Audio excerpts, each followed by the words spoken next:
Hey guys, welcome back to another episode of the SavSocial912 Podcast. I'm here with some members of the Savannah Cabaret, and we're talking about their play POTUS, which begins this weekend. And so is this running all week, or like what's the duration of dates for this? So we open tomorrow, which is Thursday. We're going to have shows Thursday, Friday, Saturday, and Sunday, and then do the same thing next weekend. Okay, great. So this is a 2-weekend ordeal. Awesome. So these are I have the director and assistant director. Yes. Okay, so I have Rick, I have Gwen, and then I have Joanna, who's actually a cast member. Yes. So I'm excited to talk about this because I think that there's a lot of questions behind what goes into performing a play at Club One. I have a lot of cabaret questions. So maybe why don't you start by giving me an overview about POTUS and what someone attending the play would expect? Okay. $1 million question. So POTUS, I think, immediately invokes a lot of ideas and feeling, just in that it's, oh no, another play about our president. But it's not that at all. It's really behind every dumbass are 7 women trying to keep him alive. Yes. Is the rest of the title. And it's a farce. It's a flat out comedic farce that takes place behind the walls, in the halls, and behind the doors of the White House. And there are 7 women who are around the orbit of the current POTUS, of the fantasy of this play, right, that are dealing with just the most wonderfully terrible day ever. Yes. Oh my gosh, say less. Yeah. So who are you playing? So I play Harriet, and she is the chief of staff. And she keeps this ship afloat, but definitely doesn't do it alone. She has Jean, who is the press secretary that she gets to bounce off of, and she has the president's secretary, and Harriet gets to keep the schedule running and keep things moving forward and make sure everyone is on top of their job. And she just is described as a walking Kegel. Yes. Oh my goodness, a job like that would be maddening. That's for sure. Mm-hmm. So how long have you guys been rehearsing for? Or I'll shift it over to more the directorial talk. How long have you guys been working towards this opening night? Goodness, just less than a month, correct? Oh my gosh. Yeah. We had our first read through about 3 or so weeks ago, and it's been boom, boom, boom since. Yeah. So how does that work? Do you guys just put out a line to people in the Savannah Cabaret that you want to put something on, or is it auditions? So for this particular play, sharing a microphone. Yes. For this particular play, we didn't have auditions. I wanted to curate a cast of the best actors in Savannah. So we have 2 actors who've won Connect Savannah's Best Actress Award. Oh, exciting. And a lot of our other actors Joanna's been on television and in film. They have worked at all of the companies, Savannah Rep, Savannah Stage, Savannah Children's Theater. So we brought together this absolutely incredible cast that I sort of specifically went out to and said, you would be great for this role. Come and have fun with us. Right. And to clarify off camera, you said you saw this on Broadway and you decided you wanted to. I did. Bring it to Savannah. It's one of the funniest plays, if not the funniest play I've ever seen in my entire life. And the cast on Broadway was phenomenal. So the moment that I saw that the rights had become available, we normally do music-centered things, Savannah Cabaret. Right. But the second I saw the rights became available to this, I'm like, we need to do this. This needs to be our first non-musical play. Although there is music in it, original music in it as well. Amazing. So this is a non-musical opportunity. I love that you guys made that distinction because that's definitely, I feel like it'd be hard to pair music with this type of subject matter. But so tell me a little bit more about Savannah Cabaret. So do you guys do productions often throughout the year, or I'm just learning kind of about the theater scene in Savannah. Yeah. So. No, we do. We've been going now. This is our fourth or fifth year. Mm-hmm. We do anywhere from 4 to 6 shows a year, sometimes more than that. A lot of them are things that I write. So for instance, we do a a series called Murdered By. So we had Murdered by Horror, which was a tribute to 80s horror movies. We had Murdered by Disco, which was a 70s. This year we're doing Murdered by the Millennium, which is going to be all 90s music. Very cool. And the way it works is during the first act, everybody meets the characters, they sing songs, and then at intermission, the audience gets to decide who the killer is, who gets killed, and how they get killed. No way. And then by voting on their phone, and then we change the second act based upon the votes. So we don't know how the second act's going to go until the audience votes it. So do y'all like rehearse versions or like, okay, that's so cool. It's because I write it, it's almost like a choose your own adventure thing. So if this happens, then this happens, and this, so on and so forth. So we're doing that. We're going to do some traditional cabaret shows. And then every Christmas we do a show called Christmas in Mistletoe Falls, which is sort of a parody of TV Christmas movies for channels that I won't name because I write a lot of movies for them. Copywritten. Exactly. Yes. Christmas in Mistletoe Falls, this will be our third year doing that. It's called the Chris Murdering. And so Santa Claus gets it. And we have to figure out a lot of murder this year. Oh my goodness. A lot of murder this year. Murder's popular for some reason in theater. Yes. So anyway, so we do a lot of shows. A lot of them are things that I write, all of them with music, cabaret shows. Last year we did our first book musical, Young Frankenstein, and then this is our first non-musical. Love that. And I will say I've interviewed some members of the House of Color, and they told me that they started the idea of their performance house from Young Frank. Yes. So, yeah. They, or they were in the ensemble. That's what they told me. So. Absolutely adore all of them. Steal this back now. Yes.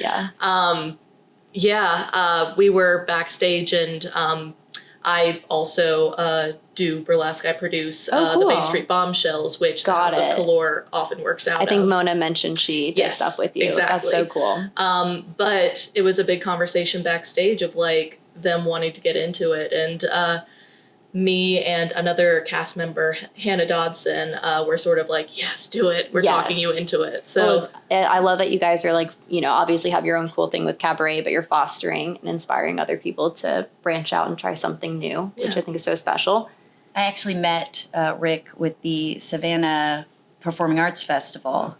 And that was another example of a whole group of different theater companies coming together and supporting each other. And it was really at one of those rehearsals, he mentioned POTUS, and I went, oh, that's a play I've always wanted to do. But I'm going to bring it back to the play really quick because of it. Because if you notice, just the three people here, we've all done so many different things, writing, directing, producing, and every woman in this show is also a multi-hyphenate who is busy doing things. And there are several moms. And if you look at the characters in the play, you have that similar situation where you have these incredible, what does the First Lady say? She says being unfucking paralleled. Yes. Yeah. Is one of the lines that she says. But if you look at the humans that are working on this show, the humans that are supporting the show, and the humans that are in the show, it's a group of unfucking paralleled talent just supporting each other into this like crazy awesome show. Every time I bring up who's in this show, the reaction I'm getting from people at other companies and just people around the performing arts community is like, oh my God, how did you get that cast? Love it. So it's really just such an incredible cast, and it's such a funny show. It's just laugh out loud the entire time. So I'm really happy with being able to that they have taken this and ran with it. Yeah. These women, there are times where it is very hard for me to not be just guffawing on stage. I love that. So let's talk about the set for a minute, because when I walked up to do the interview with y'all, you were still getting it ready, but you have like a revolving contraption of some sort. Do you want to kind of explain the method behind that? So I was going to say, slide that over there. I want to hear the details. So the play takes place in the White House, in several different rooms in the White House. There's the Chief of Staff's office outside the Oval Office. There's the First Lady's office. There's hallways. There's a bathroom. So it's all over the place in the White House. So what we've done is we've created these sort of revolving panels that, for the different scenes and the scene breaks, we turn them around and it's one thing, and behind the scenes they're going to redress the back of it and then turn it around in the scene break, and now it's something else. And there's doors all over the place, so it's sort of like what is it? Noises off, sort of the classic slamming doors kind of farce. But it's definitely more American with it's a crude. It's got a lot of crude stuff in it. I was very impressed by the ingenuity behind it, because I know like a working space like that, it's hard to put set pieces in, but then also like there's drag shows and other things happening. Yep. So like that's a very smart way to like have so much versatility. All credit goes to Travis Coles for figuring out how I had the idea, and he sort of looked at me and like, but he made it happen. So yeah. So were there any interesting stories or challenges you guys came across putting this together? Don't jinx yourselves if not. Yeah. But, you know. It's been remarkably smooth. I mean, we didn't have a lot of we didn't have a lot of time to put this together. We have a tendency to put things together very quickly.